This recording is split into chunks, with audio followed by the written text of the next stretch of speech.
Bonjour à tous, on se retrouve pour commenter la deuxième fiche de cours ici, la fiche calculer la proba d'un événement connaissance et proba conditionnelle relative à une partition de l'univers.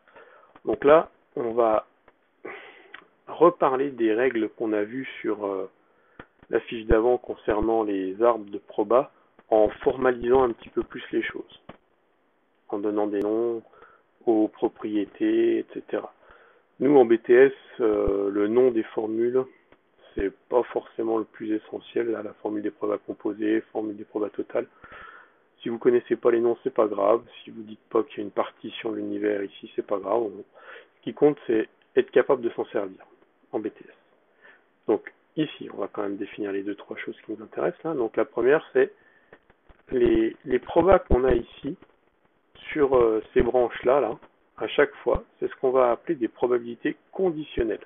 Parce que la probabilité d'avoir B ici, elle n'est pas forcément la même que celle d'avoir B ici, que celle d'avoir B ici ou que celle d'avoir B ici. Et la probabilité d'avoir B ici, elle dépend du fait, en fait, finalement, qu'on soit passé par A1 ou pas, ou qu'on soit passé par A2, ou qu'on soit passé par AN. Donc, elle est conditionnée, cette probabilité, par, ici, l'événement A1. On parle de probabilité conditionnelle, dans ce cas-là. Et on note probabilité de B sachant A1. Quand on a ça, on écrit ça, ou alors de cette façon-là, la probabilité de B sachant que. Ça, c'est la probabilité de B sachant A. Probabilité de B sachant A.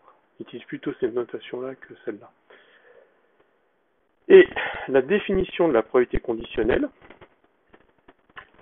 ici sachant A, d'un événement B, c'est la probabilité de l'intersection de A et de B sur la probabilité de A. Donc, bon, ça c'est une formule qui est quand même à connaître par cœur. De même que la formule de Bayes, qui est en fait une formule parfois qu'on appelle aussi inversion des conditionnements en fonction de la façon dont on l'utilise. Ici, la probabilité de A inter B, c'est égal à la probabilité de, ici, A sachant B, fois la probabilité de B, c'est aussi la probabilité de B sachant A fois la probabilité de A. Si vous connaissez cette définition-là, vous l'avez directement, parce que regardez la probabilité de A inter B, si vous multipliez par la probabilité de A ici, vous allez avoir la probabilité de A fois la probabilité de B sachant A. Et étant donné que P de A inter B, c'est aussi P de B inter A, vous pouvez dire que la probabilité de A sachant B, c'est la probabilité de B inter A sur P de B qui va vous donner ici cette formule-là. Donc, formule de Bayes qui peut parfois nous servir à trouver une nouvelle probabilité, on verra le cas dans les exercices, en inversant le conditionnement. Dernière formule, on l'a déjà évoqué concernant les arbres dans la fiche 1, la formule des probabilités totales, qui va nous dire que la probabilité d'avoir un événement B, on va repérer à chaque fois, ici, quand l'événement B apparaît, et pour avoir la probabilité de l'événement B, hop, et ben on va faire la somme des probabilités, ici, de tous les chemins qui mènent à l'événement B. Hop. Donc ça, cette probabilité-là, on l'obtient en faisant la somme des probabilités de tous les chemins. Du coup, là, étant donné que ça, c'est P de B sachant A1, et là c'est P de A1, on a P de B sachant A1 fois P de A1, puis P de B sachant A2 fois P de A2, etc. jusqu'à P de B sachant AN fois P de AN. Voilà.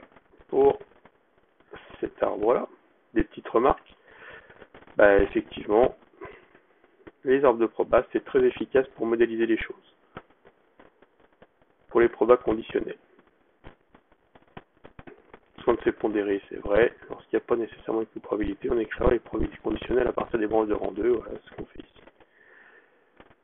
La formule des probas composées permet de justifier le deuxième point de la propriété sur les arbres pondérés et la formule des probabilités totales permet de justifier le troisième point. Donc là, on a justifié les points de la fiche 0,1 avec ces formules-là.